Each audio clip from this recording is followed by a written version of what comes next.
Yo guys, I'm Yellow, a Norwegian hardcore PC gamer, and today I figured that we should talk about the Toolbox Principle once again, which is something that I made a video about a long time ago. I should probably have highlighted it a little bit more, because if you have ever played Counter-Strike, at the higher levels, you'll see that people actually go out there and do something in the games, and that is kind of one of the things that are thoroughly connected to the toolbox principle. So let's go through what that means and then focus on what you should probably focus on a little bit more whenever you play anything related to Counter-Strike. I mean, this stuff goes with any kind of tactical game, really, because if you don't do anything, somebody else is gonna do something before you, and because of that, you might lose opportunities that might be incredibly useful.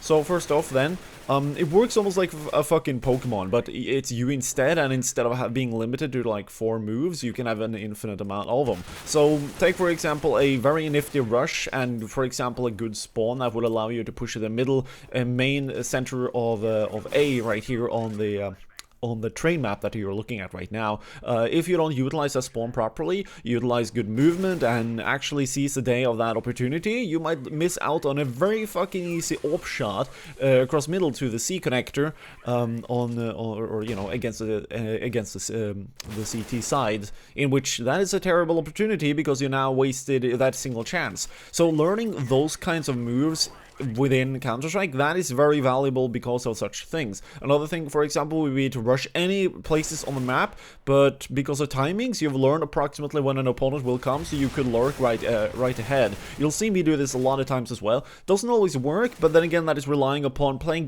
first a little bit aggressive and then defensive, because yeah, I can't predict what the opponents are gonna do, but at least I can be there to make sure that if they might do something, then I'm prepared, and then I'll maybe get a passive kill. If not, I can then lurk forward. Point though is that I take a position on the map, and I then get the information I can get, I take the fights I can get, and if not, I could team up with a couple of buddies and I actually go out there and do something because I have a vague plan of what to do on the map. That comes only though because I've studied the map a little bit, I've played a lot, and also I've just watched either pro players play stuff, or I've just played a lot of deathmatch, in which I've already learned, you know, you can do this easily here, you can do that easily there, and so why not do it and see if it works or not, and or if the players are obviously playing against me in that area, why not just try and outskill them or outthink them or outthunk them, right?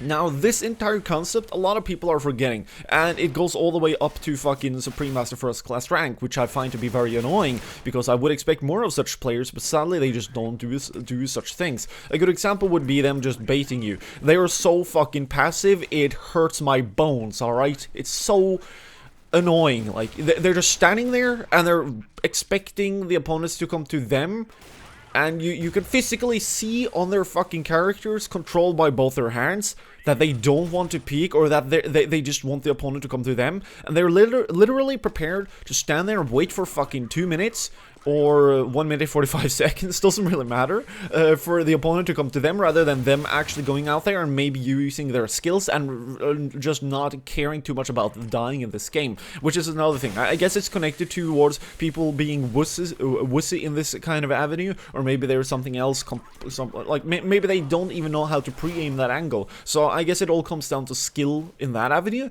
but people just like almost throwing that scaredness out of the window when actually trying and practicing such angles. You should almost do that instead then, fucking go offline and do that instead then, contrary to anything else. Another thing though, by the way, is that if people actually play this game properly, they would not be as scared of dying in this game as I would be, for example, because I know that if I die, I will always get that information, relay to all my teammates. You have the death cam that lasts for a couple of seconds, you know, 5, 6, 7, doesn't really matter, and so on and so on. Like, I can give so much information if I do one of these risky peaks, in which if I got a couple of teammates with me, I can quickly say, there's a guy to the right. So then I get killed, but because of how I got killed, somebody else might then do something else, you know, because, you know, naturally you wouldn't always expect 2 people to rush an area, even though it could happen, right?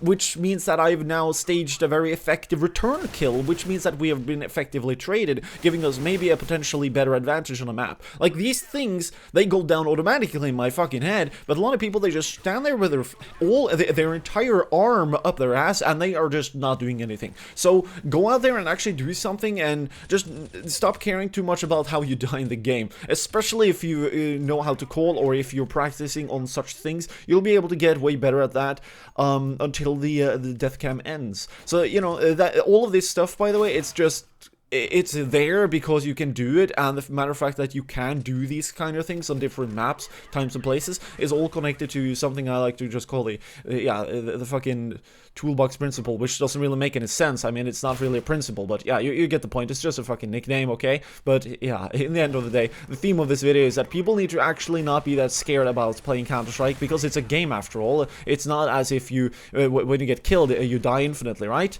I mean, there was a game that launched like that, but it sounded pretty silly to me. Yeah, but anyways, hopefully you enjoyed this video. Hopefully you learned something about not being a complete wuss at the game, because that's not really gonna give you anything. And with that, if you want to learn how to get even better at Counter-Strike, here are 2 related videos at that. We'll chug along nicely, I guess. So anyways, thanks for watching, thanks for supporting me on Patreon and such. Have a nice day, and don't get beastified when you play, people.